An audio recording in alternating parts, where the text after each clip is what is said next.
And this is Midday with Reverend Don. Welcome. And I'm coming to you from the beautiful metaverse, and more specifically from beautiful Danville, Illinois. And it is winter here, although it's a lovely day, but hasn't always been lovely days in the last week. And as you can tell, I do have a little bit of hoarseness, so I apologize for that. But part of doing a daily broadcast is you get me whether I'm hoarse or not. Today, we're going to continue our discussion of the tarot and more specifically how to read tarot. And as always, if you want to take part in the chat, you can type your questions or comments directly into the chat room on whatever platform you happen to be watching on, and we can talk directly. But first, before we continue our conversation on tarot, I'm happy to point out that the Corellian Book of the Dead has arrived. It arrived last night, fairly late, so I have not yet gotten any package to send out. That's today's job. But if you have pre-ordered a copy, it will soon be on its way to you. And this is an examination of Corellian thoughts on the subject of death and the afterlife, of spirits and ghosts and poltergeists, reincarnation, funereal practices, and so forth. Um, it is a slightly smaller book than most of my lesson books and also priced appropriately. But that's because it's examining a single topic, and I'm looking to write a number of my next books on single topics rather than taking on 20 at once. Hello, Lynn in the chat room. It's good to see you. So watch for the announcement of the next book coming in the near future. And the new book is now here. And if you ordered your copy before we sent in this first order, you'll have it within a few days, hopefully by November 11th itself, which was our initial ETA. If you ordered after we send in this order, it'll be another couple of days, but not very long because those copies are also in transit. So, so we are moving forward, and if you're waiting for your copy, it's on the way. I am assuming that if you ordered it from Corellian Publishing, you prefer to have it signed. Um, if for some reason you do not, please let me know. Um, and they're about to be on their way. Now, uh, on the subject of tarot, yesterday we were talking about a number of different aspects of tarot, but one of the things we were talking about are the components of tarot. And tarot has the major arcana and the minor arcana. And I wanted to take a moment and not exhaust the topic by any means, but I wanted to show you the suit of cups. This is one of the minor arcana suits. In traditional tarot, there are four: wands, cups, swords, and coins, which are sometimes called pentacles. Each of these has a variety of variations on the name. And you can see it has the ace, it has the two, the three. Hello to Eve from Ohio. It's good to see you. The four,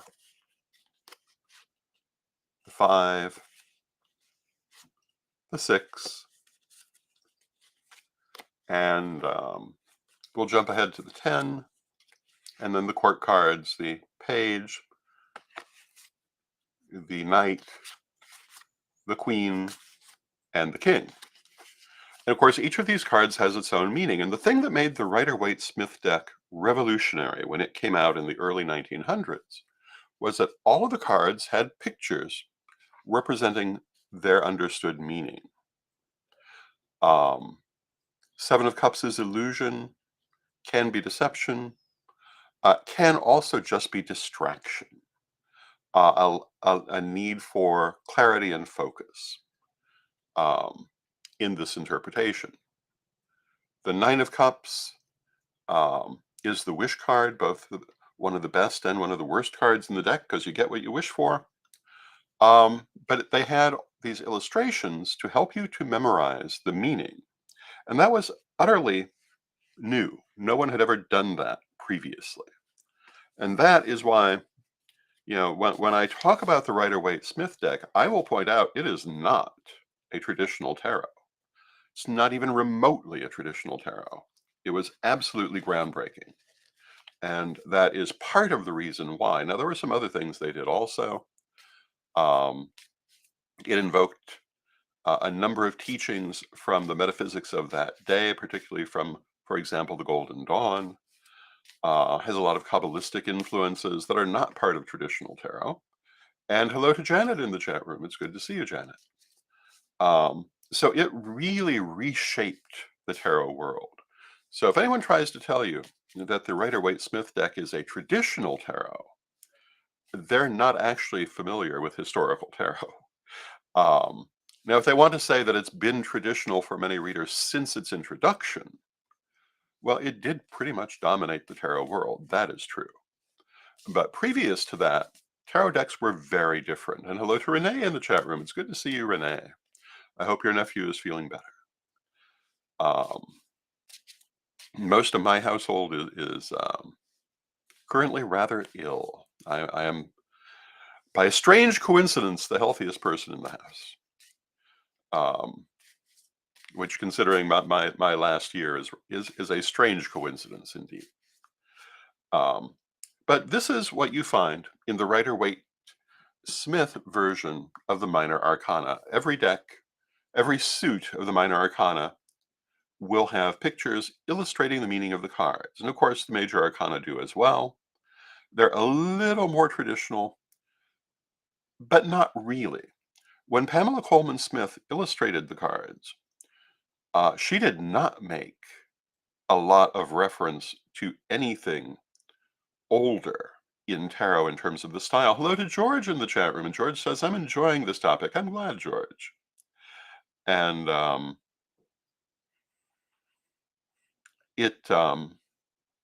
she brought a very early 20th century style to the artwork that she did.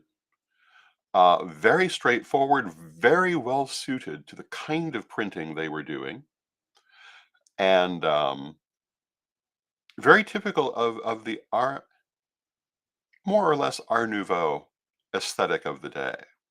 I don't know that we'd exactly call her work Art Nouveau, but it reflects certain qualities of that period. Certainly reflects um, the printed artwork of the time. Hello to Calvin from Raleigh. It's good to see you, Calvin.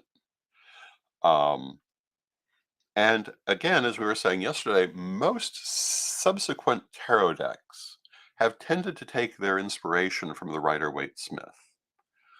Now, the Tarot of Hecate, which I commonly use, does not in its artwork. Now, it does follow Rider-Waite-Smith in illustrating every card for the purpose of helping you to use those illustrations to understand the meaning of the card.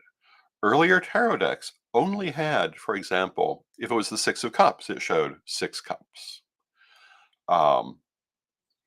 So the artwork didn't necessarily give you a lot of clue in those older tarot decks. One of the reasons for this, of course, is that originally tarot was done by hand. And it would have been far more expensive. And hello to Sir Edward in the chat room. It's good to see you, Sir Edward. Far more expensive to be doing individual pictures on all of those cards. And even when it moved to mass production, um, a lot of that for many centuries was still heavy handwork because, it's only in the modern world that this is done in any kind of electronic way. So this is why tarot developed as it developed in terms of its artwork. Today, you can put anything on your tarot card and it can be reproduced with very little difficulty. And there are some magnificent decks out there. When choosing your tarot to read with, as I was saying yesterday, many people like to choose an artistic style that speaks to them. Sometimes they want to choose a cultural context that speaks to them. And there are tarot decks reflecting many different cultural contexts. And sometimes also, they just want to go with a plain old Rider-Waite-Smith because so many of the instructional books deal specifically with that deck. And what you choose is entirely up to you. But once you've chosen it, there are some things to know about reading. First thing to know about reading is that it should be a friendly process. A lot of people bring a lot of superstition to anything dealing with metaphysics. I am not a fan of that way of handling this. My message to you Um, is that if what you're doing is big and scary and oogie boogie, you're not doing it right. At least if we're talking about introductory metaphysics. Now, if you are a paranormal researcher slash ghostbuster, well, maybe that might be different. If you're doing goetic invocation, maybe that might be different. But if you're reading tarot cards, start in the low grass, and it really should not be in any way an unfriendly experience. Now, you do want to remember, practice leads to skill. When you do your first reading, if it doesn't seem that good, well, it's your first reading. What did you expect? If it is that good, congratulations. Keep working with it. If you do your reading and have to read the meanings out of the book, that's perfectly fine as long as you need to do that. There's nothing wrong with that. That's how you can learn. If you're one of those people who prefers to take your meanings directly from what the artwork makes you feel, that's fine too. There are many ways to do this. And I am not the person who's going to tell you that any one of them is what you must do. Now, I am going to tell you, again, that you should avoid the oogie boogie nonsense that some people will tell you. If you want to take your brand new tarot deck and put it under your pillow for 3 days and sleep on it, that's perfectly fine. It's a good way to bond with it, but it's not necessary. If you want to wrap it in a silk scarf and keep it in a wooden box, that's very picturesque. It's not necessary. Hello to Mary in the chat room. It's good to see you, Mary. Um, I have kept some of my tarot decks in baggies, just little Ziploc baggies, and they were perfectly good for reading with. Currently, I use cloth bags. My Hoi Polloi tarot stays in this bag. My tarot of Hecate stays in this bag that proudly tells you that I voted, although this was an election a while ago, but I try to vote in all of them. Exactly how that got there was entirely a matter of circumstance, but I'm quite happy to have it there.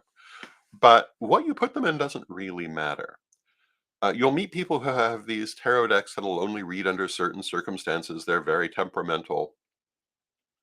I will tell you that has more to do with the reader than with the tarot deck. Um, I am a very straightforward, no nonsense type of reader, and every deck I work with has reacted in that same way to me. They've been very straightforward, and they have presented me with no difficulties. And I think that if you approach it the same way, you'll have the same experience.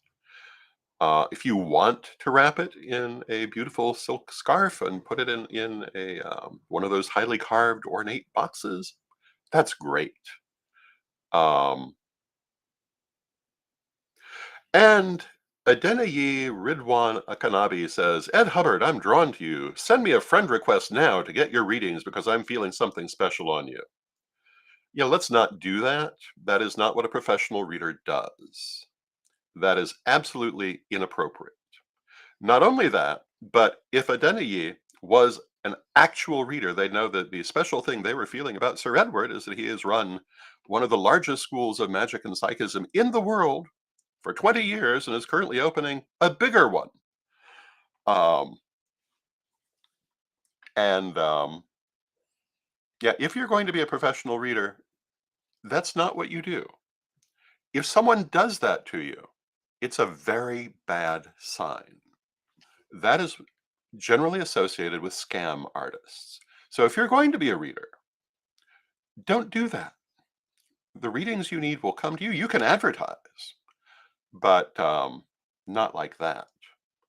And no one with any real experience in psychic affairs is going to take that seriously. And this, while it might seem like a puerile little aside on my part, it's actually a vitally important message for professional readers.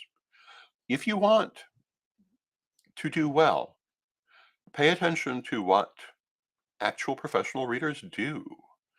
Um, if you're going to be a professional reader, there will be moments when you might feel desperate enough to be contacting strangers, but that is going to give you a bad reputation. It's not the thing.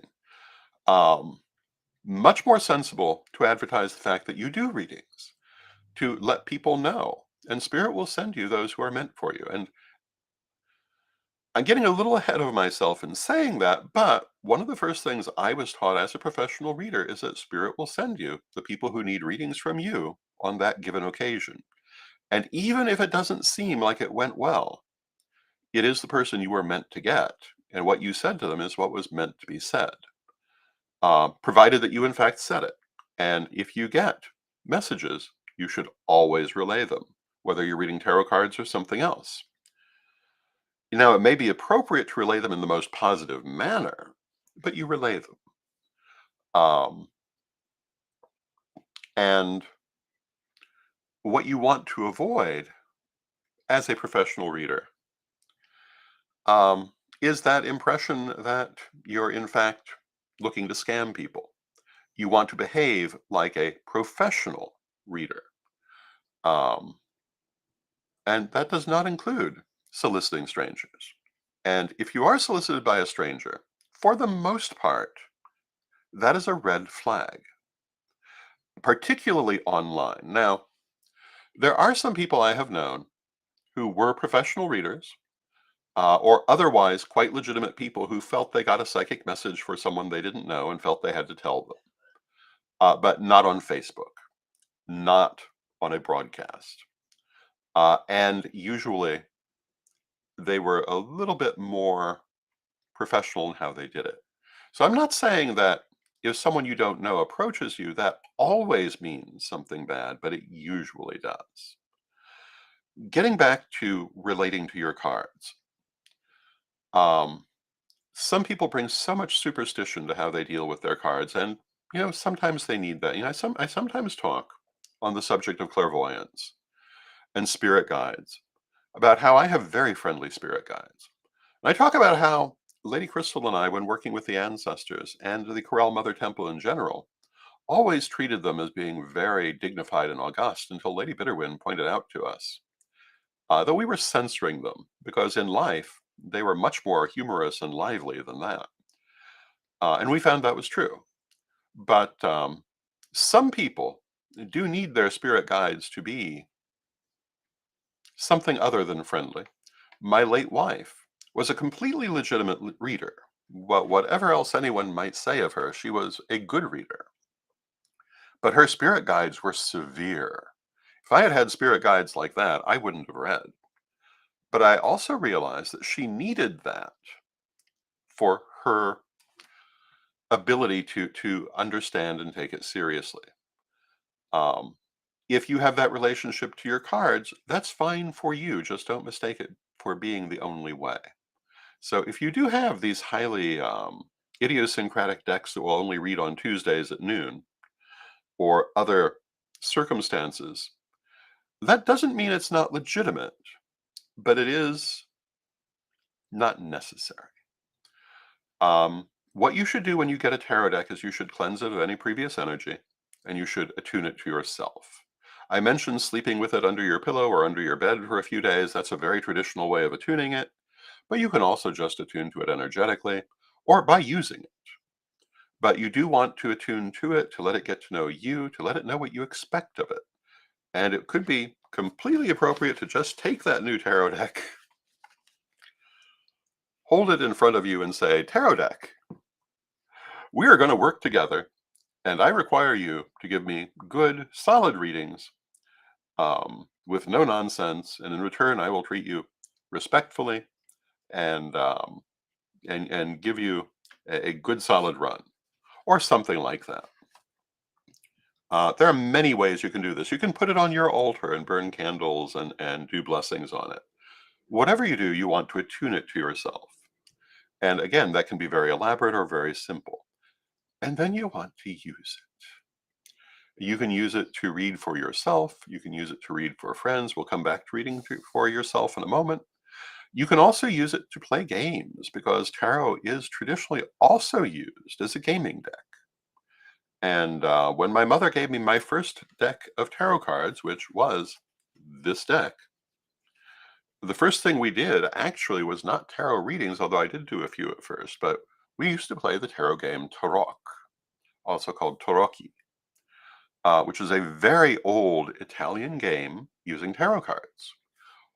Why, when her goal was to teach me to read the cards, did she choose to play Tarocchi with me? And the answer is it familiarized me with the cards, their images, and to some extent their meanings. So I would say that too is a way to familiarize yourself with your deck, and also if you do find it has any hesitancy in being used, I think that also is helpful for getting it used to the idea of being handled and used. These are different ways that you can use your deck. I mentioned we'd come back to reading for yourself. Many people, going back to that issue of superstition, will say you should never read for yourself. Yes, you should. But, and this is true in any psychic endeavor, you have to remember the messenger can warp the message. And Renee asks, how do you spell Tarocchi? Tarochi, if I remember correctly. Um, and Tarok is the same without the I. And you should be able to find instructions online, I would think. This deck came in a beautiful purple box with this big key on the front. And it included a pamphlet that told you how to read the cards and also how to play the game. So that's what we did. But working with your cards, reading for yourself, you want to remember that you are very close to your situations and may not be able to be impartial. So especially when you begin, you want to take it with a grain of salt. And the reason for that is, if you're reading about your personal financial future, your hopes and fears could really influence that reading.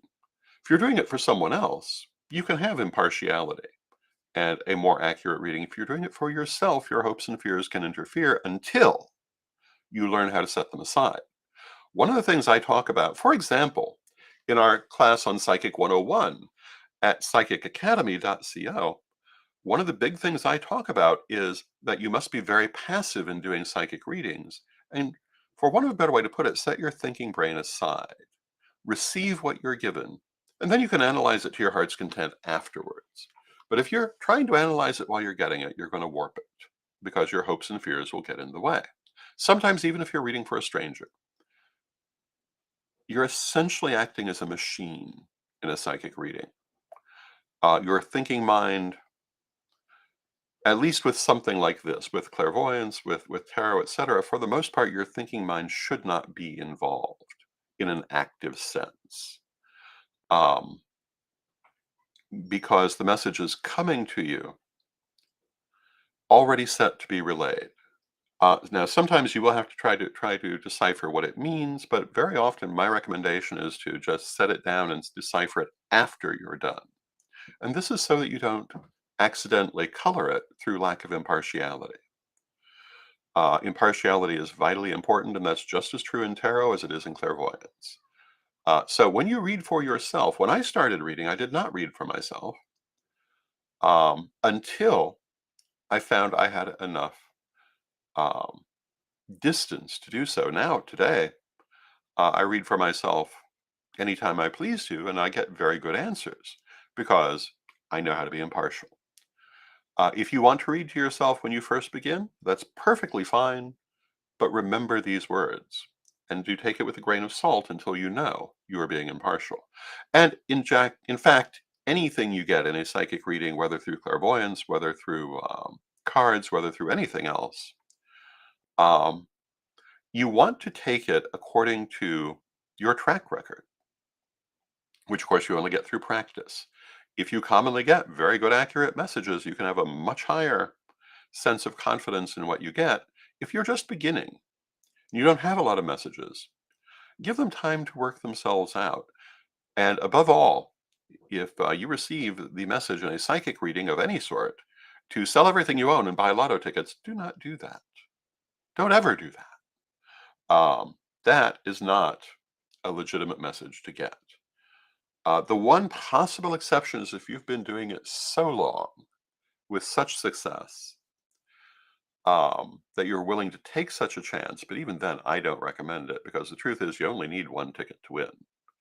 And if they're telling you play the lottery now, buying one ticket makes sense. Selling everything you own and buying thousands of them does not. Um, Not from a magical perspective. Um, so you want to take your results, especially at first, with that little bit of grain of salt.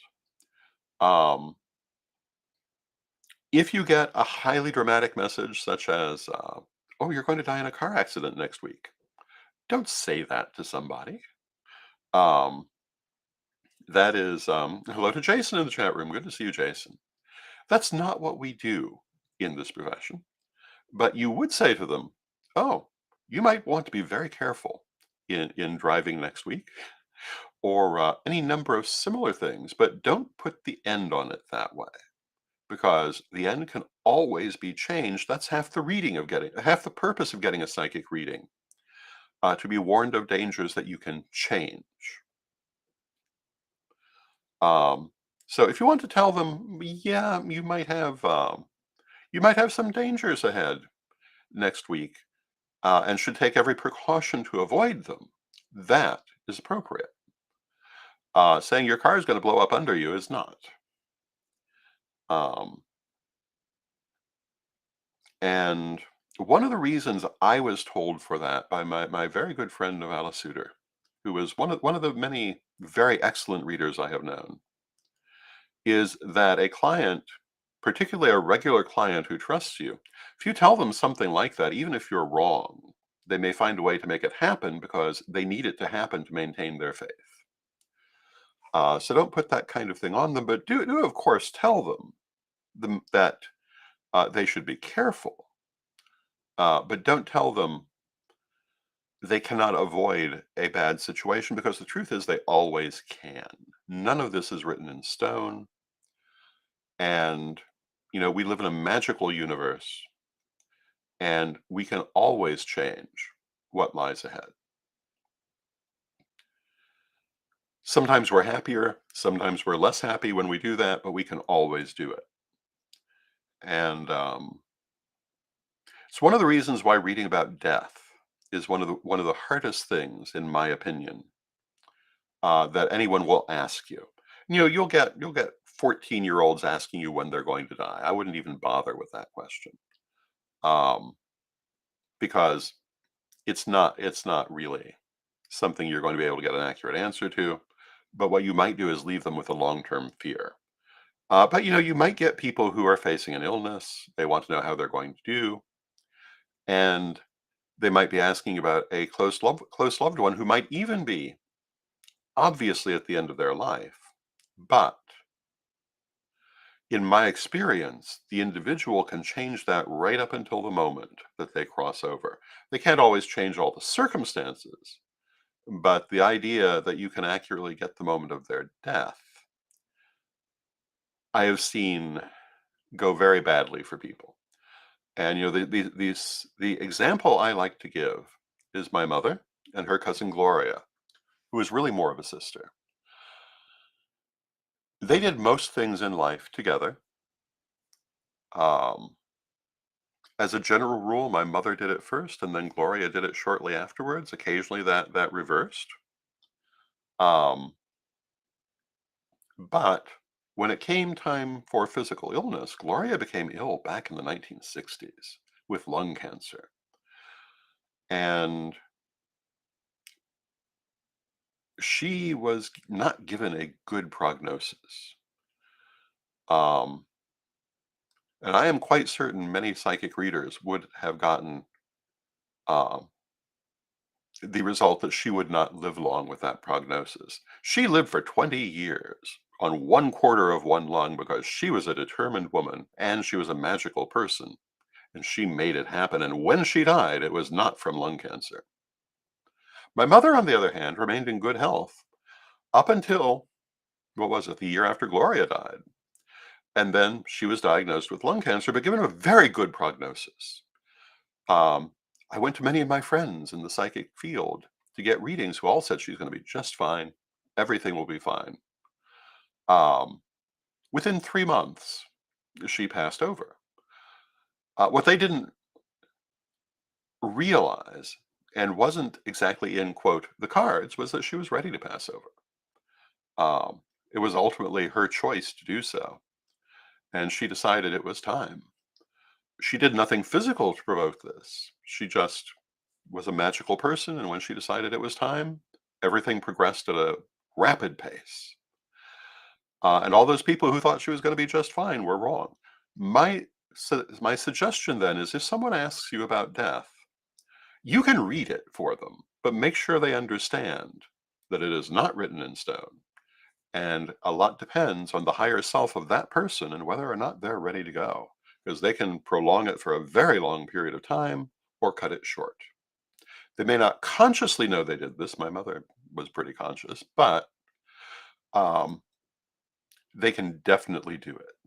So, with that, I see we've come to the end of our half hour. These are the things that I want to say today about tarot. Tomorrow, we will continue with more about the actual physical reading of the cards. Now, we did start today by talking about the composition of the cards and how to interpret the symbols.